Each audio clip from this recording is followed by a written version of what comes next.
There's no work-life balance. It's about prioritization and making sure that you're doing the right thing at the right time.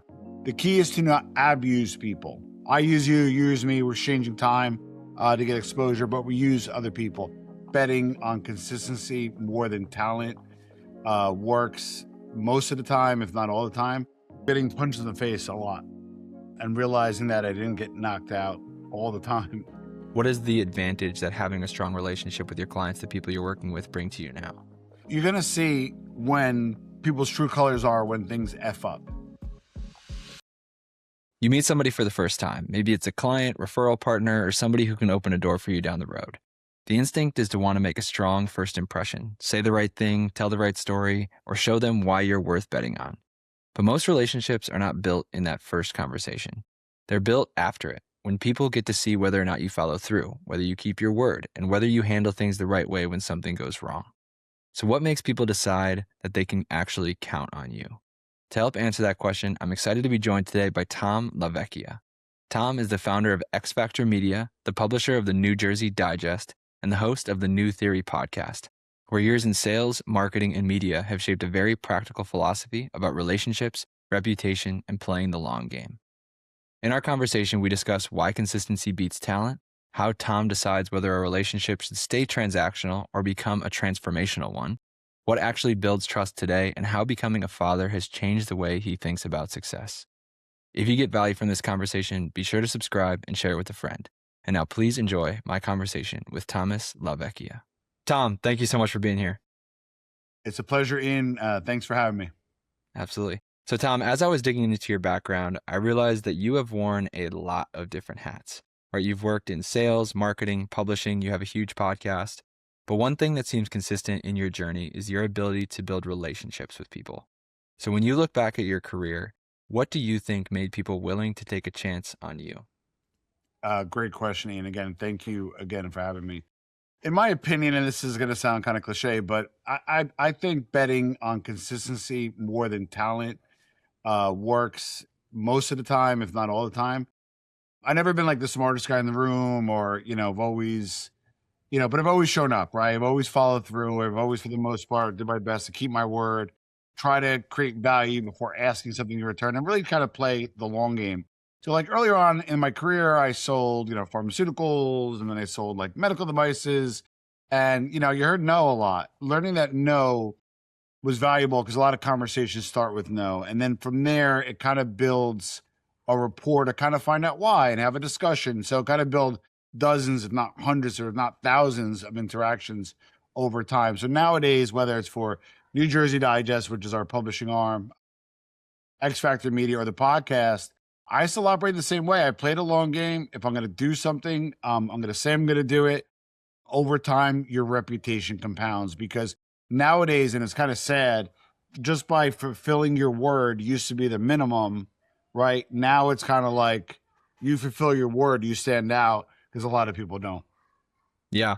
I mean, one thing we were talking about Hermosi before we hopped on here, one thing that he said that's really stuck with me is like, everybody gets super obsessed with this idea of exceeding expectations, right? Yeah. But at the end of the day, all frustrations stem from unmet expectations. And in order, like, it is what it is, right? But like, all you have to do is just set expectations, meet expectations, right? Follow through on the things that you say that you're going to do, and just set expectations, meet expectations on a loop. But one thing that you mentioned there is that you play the long game. How does that orientation affect your day-to-day decision making? Like, what does playing the long game look like on a day-to-day? Great question again. So believe it or not, the long game sounds a little sexier than it is. So, and one thing I learned is you need to match energy. I know it's obvious, especially a lot of Gen Zers and stuff. Well, I'm going to match energy. Well, for, a boomer like myself, it's not something we kind of like looked into or did maybe organically, or you had gut or street smarts. But for the most part, playing the long game is basically just trying to offer value for people and then hope in time that value returns, whether you expect it or not, the hope to do that. But one thing I learned though is, and the hard way is, you have to take relationships for what they are, right? Are they going to be transactional or are they going to be transformational, right? And in the past, people would deal with you and they're transactional. And I'd be like, well, I'm going to get them on the next gig, or, hey, I'll reduce my price because I'm hoping they give me more business later. Or most people are full of crap, right? So for the most part, I'll meet somebody now, and not that I bucket it, but organically, I'll kind of say, hey, is this a transactional relationship? Are they just looking to be a background player, right? An NPC player in my journey, and that's okay. There's nothing wrong with that. We could transact and move on. Or is it something that I see being a main character or a supporting character? And some of it's gut, some of it's stats, some of it's kind of like opportunity. And I do try to play the long game, but again, selectively, because unfortunately, most relationships are transactional. Yeah. So most relationships aren't apt or set up, and they're not coming into their relationship with you with a orientation that really enables the benefit of playing the long game with that individual, because they're approaching their relationship with you very transactional. So you Yeah. can immediately gauge that and know that, okay, trying to play the long game with this person isn't necessarily going to be what's like the best way to play this relationship. Yeah. What do you see as the difference between a transactional and a transformational relationship? Yeah. So if you're looking to do business with somebody and they're new to your space, it could be a referral, it could be an organic lead, it could be a podcast guest, whatever that is. And there's kind of, but you didn't do business yet, right? Is I tend to often make the relationship structurally transactional to protect us, but to also protect them. So, for example, if we're going to do a website for you, and then we're going to do a marketing program, I'll structure a website deal scope of work to contain that. So once that's done, I got to see if I like working with you. You got to see if you like working with me. Why'd we go into a website and a year-long marketing SEO package when I don't know if I like you? And to be honest, you may not like me, right? So I tend to structure the deals to be transactional to give us a little bit of glimpse in how you work, how we work. Is there account chemistry, right? And then if there's account chemistry, then we say, great, we did a great job on the website. Let's go ahead and have a deeper dive and make it more transformational, which is again the long game, that kind of stuff. So I do structure a lot of my deals. I learned early on from a great mentor that, like, I know people say you use people. Well, for adults, we do. It is what it is, right? It's just the nature of it. It sounds brutal. I use you, you use me. We're exchanging time to get exposure, but we use other people. The key is to not abuse people, right? So I try to use people for what they're worth to me at the time, and I try to offer value and maybe even over deliver at times, right? But the short answer there, and kind of a long answer, but the short answer is I structure deals to be transactional, and then I'll extract transformational when it makes sense. Yeah. So you approach the beginning of any new relationship, any new deal as a transactional. This is one isolated project, right? I'm not going to offer some huge discount because am dreaming of this being a long-term, huge relationship down the Right. road. But you kind of dip your toes into the waters of this new relationship with some kind of transactional opportunity. And then you use that as an evaluation phase to see, hey, do I like working with you? Do you like working with me? If Correct. so, then we can start to negotiate or structure some kind of long-term transformational kind of relationship. So why is it important to work with people that you like working with? Because you like them, because you like being with them. You want to see them win. You're not jealous of them. You're not envious of them. Hopefully, they're not jealous of you or envious of them. I learned the hard way, not to get biblical, but you can't pour from an empty cup. So in the past, I would give, give, give, give. And then I realized that you had an empty cup, right? And like, listen, it's profit's okay, man. You need profit for short term cash flow constraints. So if you're jammed up, you have profit to cover it. If there's emergencies, oh my God, there's something going on, or a rainy day, like, where, hey, we're having a drought. We need to like kind of do this without taking loans. So you need to make money. I know it's obvious, but it's not to a lot of people. A lot of entrepreneurs are operating and then they look at their P&L like, wow, I'm not really making money, right? So even though you can't quantify every relationship, and I did kind of say, hey, any business dealings, I try to make transactional to transformational. If it's not a business dealing, I tend to do favors and tend to do stuff that enrich people to kind of have that bench, if you will, because I know when they need something, they'll think of me. And it's learned. It's not something that I like knew. It's something I had great mentors, the experience, and it's something you learn over time. It's not something you're born with. Yeah, absolutely. It takes getting burned probably a lot Yes. of times to really learn that lesson. And I can speak from my personal experience. I started my first business when I was very young and naive. And, I thought the best out of just everybody. Like, everybody's my friend, right? I'm just going to be the best. Like, we're all going to work together forever, right? So I can do all of this free work for people out of the gates. But Yep. you do learn pretty quickly that, people are going to put themselves number one, and Yeah. rightfully so, right? You should look out for yourself first. And, if you're going to be operating in that mode where you're going to approach every relationship is just like, okay, I'm just going to start doing a lot of this free stuff, discounted stuff, and build this long-term relationship, you're going to get taken advantage of. Yeah. Yeah. But it is just a lesson that you have to learn over time. And I don't think it's like a bad thing to start out that way, but you will learn that lesson eventually. Yeah. Um, Yeah. I agree. you spent a lot of time working in sales, and now you've been in this business game for quite some time. What have you learned about how people decide whether or not they trust somebody? Like, what goes into building trust? Yeah. So trust is something that take a lifetime to build and an immediate second to completely lose, along with your reputation. So in order to build trust, it's a little different now, right? Before, people were a little bit more relationship oriented, right? So perfect example would be you're selling copy machines and you would go door to door and you build a rapport with the owner, and then you bring them coffee and donuts, and then you sell them a copy machine, and it works out great. And they have the relationship. Then maybe you go on to sell paychecks, and then you get their checking, and then you go on to sell something bigger, franchises, again in the franchise, something else. In the past, the kind of the pivot point, or the core was people, right? Was relationships. Now, kind of fast forward, it's really about providing value and execution, right?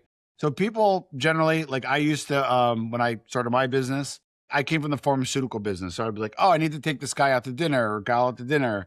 And I would have, contracts worth $30,000, and I need to have an acquisition cost of $6,000. So I could get them to dinner, go to a ball game, and like, let's develop our relationships. I know if they like me, they'll do business with me. It's the opposite. I don't leave the house. And if I do, it's got to be a bigger deal, or it's got to be an existing client where we have a relationship. And it's about providing value against the scope of work and what we do. Charlie Munger, who, rest in peace, who was with Warren Buffett for many years, says your next client's in front of you. So if you could just deliver on what you're going to say you're going to do, that's all you need right now. And that's how you build trust. Like, somebody may trust you, and if you're not delivering, then they're no longer going to trust you. Versus they may trust you because you're delivering, and they may not like you, but they're still going to do business with you because they like the result. And that's what people care about. It's more about the product now. It's shifted from people to product. And the people that kind of understand that are winning in the game. Yeah. I'm just searching up Charlie Munger's quote, but yeah, I love that quote. The greatest source, I think it was something along the lines of when he was Yeah, running his law firm. Yeah, it was like the greatest source of new work is the work on your desk, right? If you just exactly. can deliver and fulfill and do a great job with the work that's in front of you, the clients that you already have, the work that you've already promised to deliver on, Correct. just do the best you can with that. And that is going to be the greatest source of new work, because those happy clients that you're creating are going to turn into more happy clients, or more business from that existing happy client.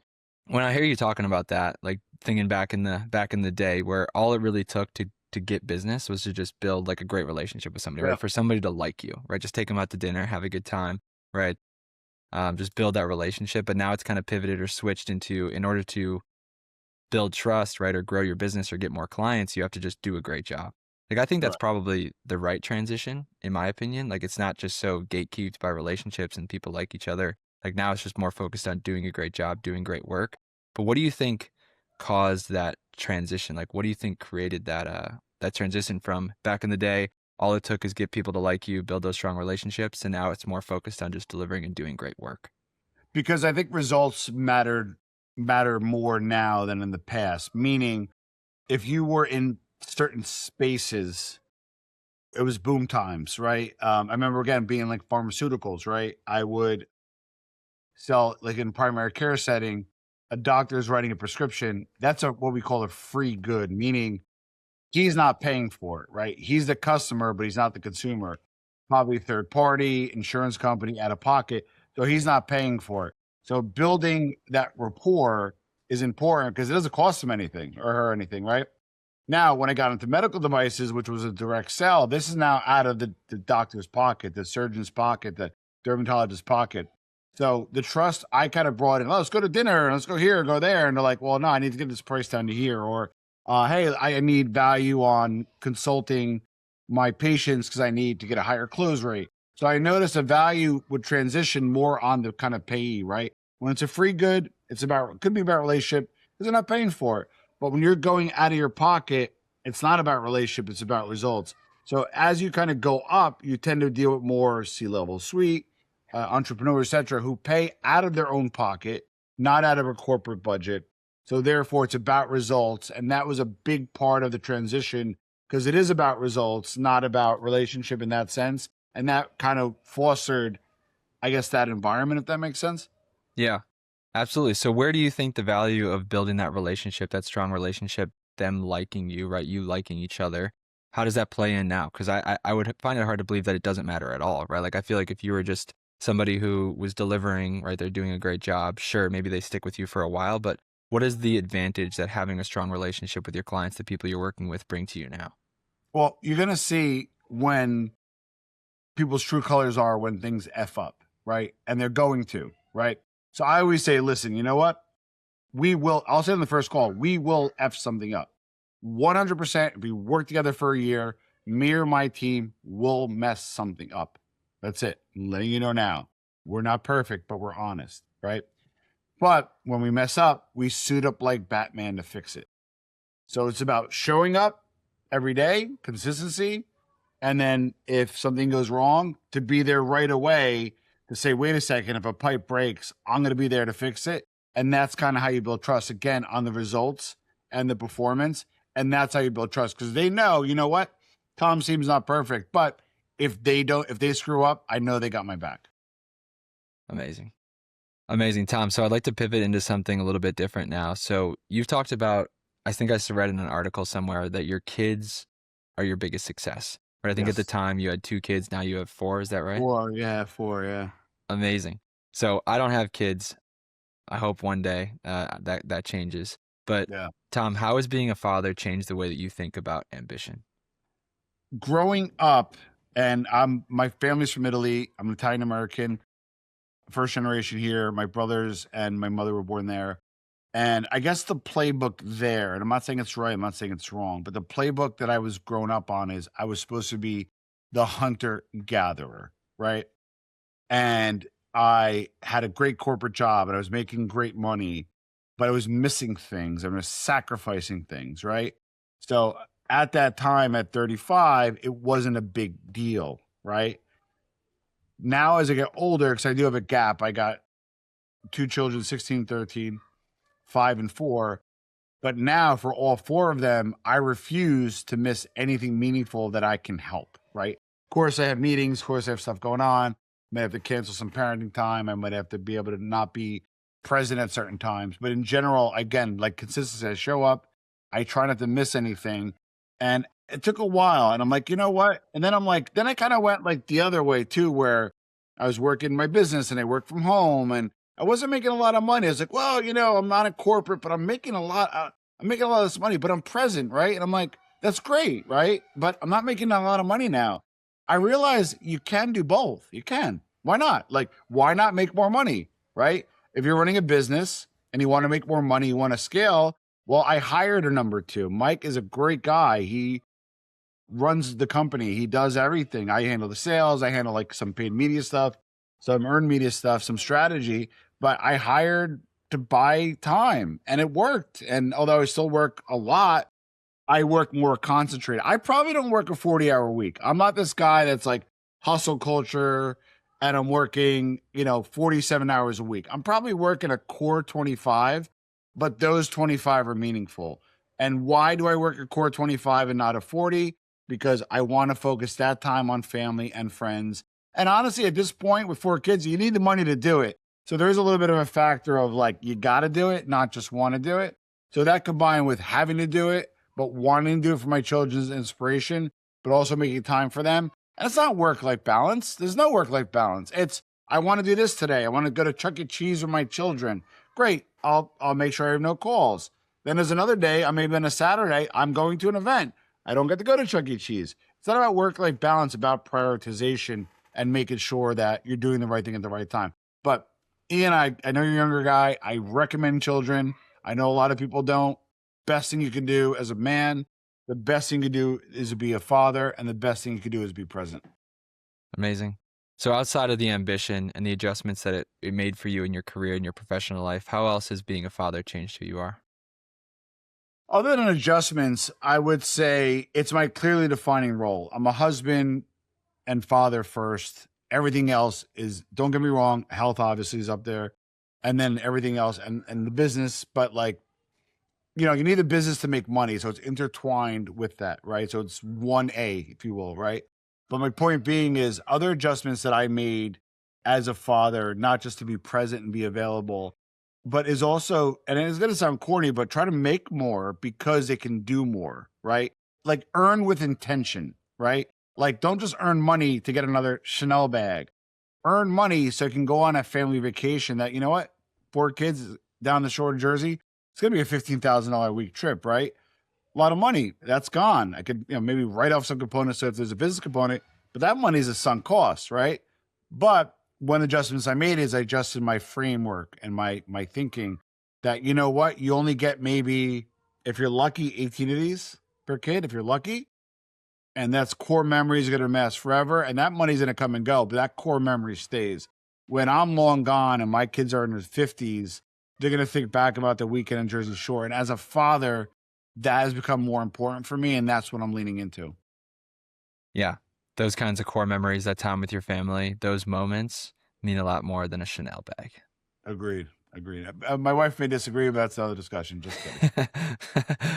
I love it. So Tom, in our conversation earlier on, you used the term like NPC.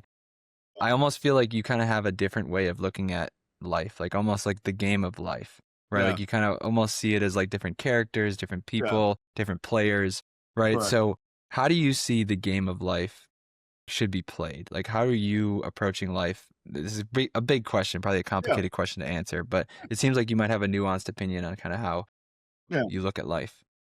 So with your family, love with intention, love unconditionally, be there for them. Hopefully they'll be there for you, right? So if you have a strong foundation, a strong family life, I think it's easier to do business, right?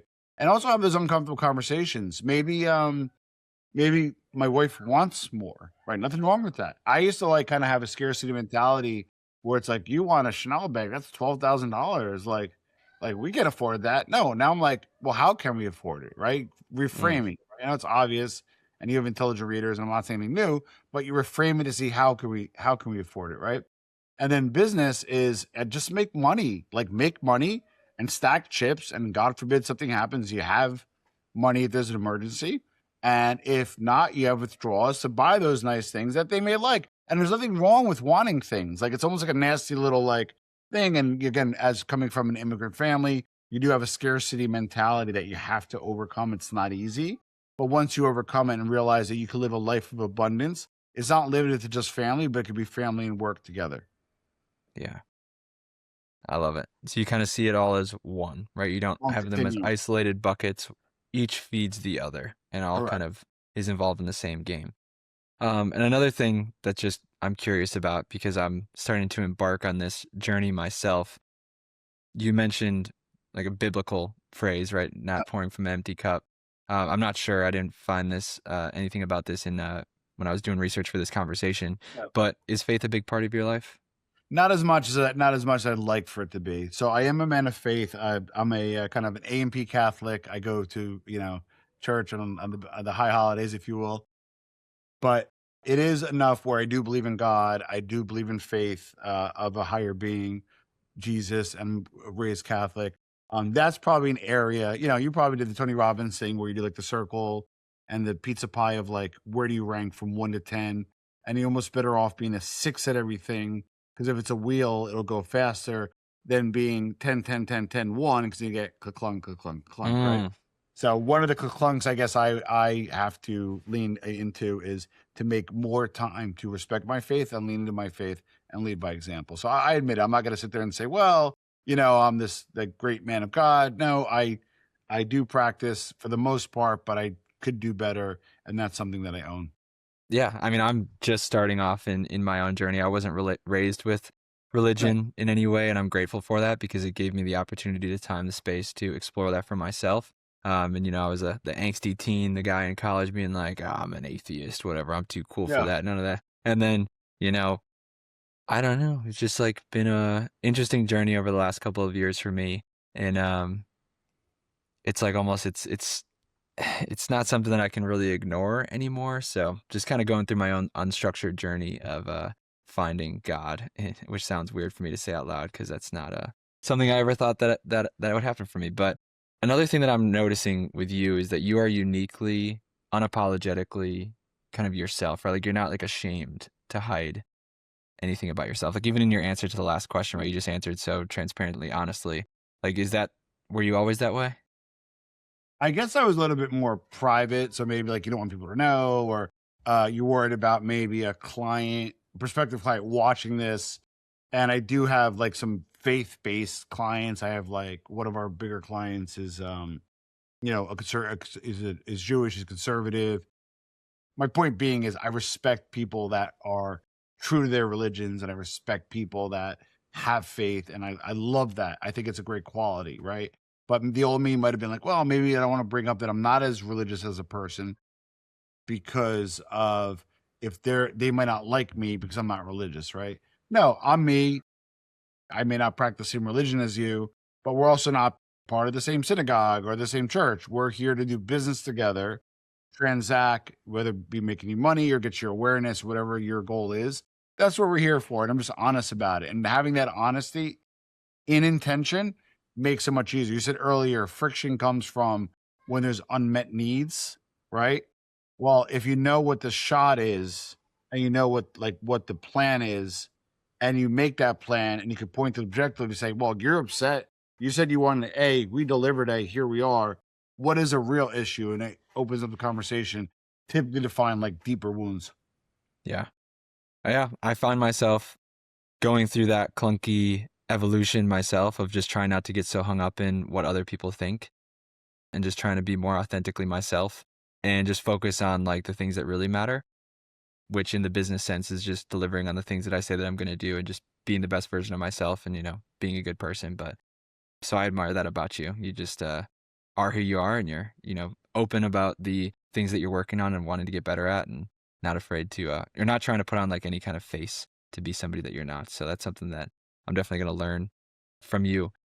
So, Tom, last couple of questions for you. But Yeah. when we look at all the work that you're doing with New Theory, X Factor, the podcast, everything that you've built, what do you hope it all adds up to? Something that either, again, transparently, either something that I can exit from and pass that wealth down to our children, or hand the baton over to maybe one of the kids who wants to get interest. Right now, none are showing any super meaningful interest. My oldest, I'm hoping secretly that he wants to, but I want to exit so to cover the time and effort that I put in and extract the value that I did, and then not just that, do something hopefully meaningful in the last half of my years with that.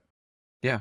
So what do you see the path to exit for you right now? Like I just had Stephen Pivnik on, who is a consultant and helps people or helps businesses prepare their businesses for exits. We had a great conversation Yeah. about that. But like for you right now and where you're at with your business, 13 years in, what is the path to exit for you the way you see it? So we probably have to right now 4x our revenue, and we probably have to 8x our EBITDA of where we're at to have a meaningful exit that'll matter to pay out my partner, maybe some junior people, taxes, etc. So we kind of have a path in terms of like revenue, if you will, and EBITDA. But more importantly, to get it at the right price and at peak. So for example, for Digest, we have Digest for 6 years now. And basically, we, for the first 5, 6 years, we focus on growth over profit. So now we reach about 1.5 million people a month, to the point of like I was funding it out of pocket, some months 5 figures, just was growth at all costs. And there was nothing wrong with that. We said we're going to find a way to monetize it later. Now we are monetizing it, and we're still figuring out how to best monetizing it. So I think once we like optimally monetize it, that's when we'll hockey stick. And you gotta have faith in the process. I don't know many people who are willing to wait 5 years just to grow and not make any money, but that's something we've done. And we have something a little bit meaningful behind that. And and and and Yeah. and, and you got to trade time too, right? Like the podcast is great, New Theory podcast. We have 100,000 followers. Truth is, I don't put enough time into it. I love doing it. It's just I don't make enough money from it. So I kind of Yeah. backed away because right now I'm in the operating and earning money game and I'm unapologetic about it. So I want to kind of like get digest going and then leap back into New Theory. But to be honest, to find a way to make money doing it. Yeah. Yeah. That's, as I mentioned again before we press record, that was the only thing that kept me going with this podcast. The only thing that's kept me consistent in doing this is figuring out a way to make money doing it and serve a objective that I have in my business. But something that you mentioned there is in this 5 years of growing the digest, 6 years of growing the digest, you went 5 years of just growth at all costs, pouring Yeah. money into it. And you said that you have to have faith in the process. But I think there's more than just faith in the process. You have to have faith in yourself, faith in the Yeah. team that you're working with and building. So in those moments where maybe somebody from the outside, maybe your wife at some points, but maybe some people from the outside are looking at what you're doing and just being like, what are you doing, Tom? This is a sinking ship. You got to make money. Like, what gave you faith in yourself, the team that you're working with? Like, where did that come from? Well, so the way we structured, so we have a marketing agency, X Factor Media. So, and it's kind of blessing and a curse. The blessing is the marketing agency pays our bills and our mortgages to make sure we don't get them taken away. It does obviously, we had to service our clients, and we're happy to do so, and we love servicing our clients, but the idea is it's supposed to help fund our opportunity to help Digest grow. So we set up a structure in place that we probably would have grew more if I took outside funding, right? You know, Alex Hormozy talks about debt. Do you want financial debt or do you want talent debt or tech debt, et cetera? I did decide to bootstrap, and we have maybe some debt in the other areas that are non-financial. So with that said, though, is we structured it in a way that we can grow digest brick by brick without having to eat ramen. You know, we do well enough on the agency side. It's fulfilling. We were able to service it. We are able to service it well, but we use digest as kind of a launch pad. And as digest grows, my challenge is going to be how to put the resources correctly where to give digest the fuel that it needs to accelerate, but also maintaining a really strong and powerful agency. And that's a balance that I kind of struggle with even today. Yeah, that's a very logical, like structured answer, right? Like you felt secure because of the way that you had structured the businesses, the finances. You knew that you had the agency there running, humming, bringing in money, that it was going to be able to fuel the growth at all costs mentality with Digest. But again, I feel like there's something deep. Like as I'm talking with you, right? We've known each other for 37 minutes, Yeah. but you just kind of have this certainty. Like you speak very matter of factly, which I think can only come from somebody who has this conviction, this confidence in their self, in Yeah. themselves, and their ability to execute. So like, where did that come from? Because I find myself in my journey, right? Like I built a marketing agency for 4.5 years, exited that, and then now I'm starting the second business. And the one constant that I've found in both the marketing agency and growing that and in growing this new business is just the up and downs emotionally. And like a lot of it just comes down to just the confidence and the conviction that I have in myself. And so I can struggle with that. And I know I relate to other entrepreneurs who are on their own journey in saying that. So like, where did this confidence in yourself come from? It came from getting punched in the face a lot and realizing that I didn't get knocked out all the time or most of the time. So just basically being able to survive, being able to live. Then you benchmark, like, well, wait a second, 80% of businesses fail in the first 5 years. Oh shit, we're still here, you know? Wow, like 95% of businesses don't make it 10 years. Wow, we're still here. So we got something special. So I try to benchmark on how we're doing. I always try to give internal goals to our team. So kind of like as you reach that goal or exceed that goal, you feel confident, right? You're saying, wait a second, we got something here. And then also just kind of like the inertia on the business itself, getting bigger scopes of work, getting bigger contracts.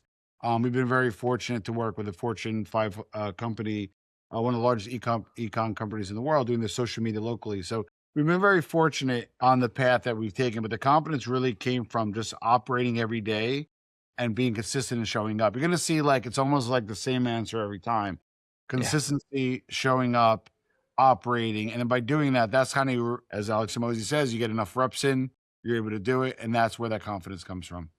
Yeah. You outwork your self doubt. And then you also take moments along the journey to just celebrate the wins that you do have and just kind of get that little gremlin voice to kind of quiet down for a little bit and take a moment to celebrate. I love it. Tom, thank you so much for the time. Last couple questions here. This one I'm stealing from an interview that you did on your show, and I thought it was a great question. But if you could have dinner with anybody, dead or alive, who would it be and why? It'd be my mother. She died in 2014. She was everything to me. I kind of feel like, although I stayed out, like again, Italian American, I stayed at home to 28. That's not as common nowadays. So I did spend a lot of time with her, and I'm very hard on myself. And I wish that sometimes I was a better son, but I would like to have dinner with her and then tell her about how my older two are doing great. She knew them, and then how we have the two younger ones and tell them about what they got going on. That's a great answer. I love that. Before I get to my final question, which is a recurring question that I ask every guest, Tom, how can people get in touch with you? Fantastic. So, Tom La Vecchia or Thomas La Vecchia on LinkedIn, easy. New Theory Podcast, the podcast is at New Theory Podcast on Instagram, New Theory Podcast, and company's called X Factor Media. Look us up, and if there's any opportunities, love to work with your listeners. Amazing. We'll have the links to everything in the description. Go check out Tom on social media, check out X Factor and everything there. But Tom, my final question for you, as I mentioned, is a recurring question that I ask every guest. If you had a giant billboard that everyone in the world could see for 10 seconds, what would it say and why? Be a good father because it's worth it. Amazing. Amazing. Be a good father because it's worth it. Tom, thank you so much for the time. Thank you so much, and have a great day. Thank you for listening. The main thing I'm taking away from my conversation with Tom is just a reminder that your next opportunity is found in the work already in front of you. Tom kept coming back to this simple idea that if you say you're going to do something, do it. And that sounds basic, but it is where a lot of reputations are actually built or damaged, right? And this was just a really good reminder for me. Like we brought up the quote about Charlie Munger, right? The greatest source of new work is usually found in the work on your desk. And this is a good reminder for me at this point in time because I find myself just chasing all these new opportunities, these new people to meet, when in reality, I have enough on my desk right now where if I just did the best that I absolutely could with the clients and the work that I already have, all of my opportunities are going to come from that. So thank you, Tom, for the reminder in our conversation. If you want to get connected with Tom, you can find the links to his LinkedIn, New Theory Podcast, and X Factor Media in the description. And if you run a coaching program, course, or mastermind, or you have a book, and you want to make it easier for your clients or readers to get results, download the free Program Execution System Toolkit in the description. It'll show you how to install what I call execution infrastructure, which will guide your clients step by step through doing the work that you tell them to do to get results. Thank you for listening, and I'll see you in the next one.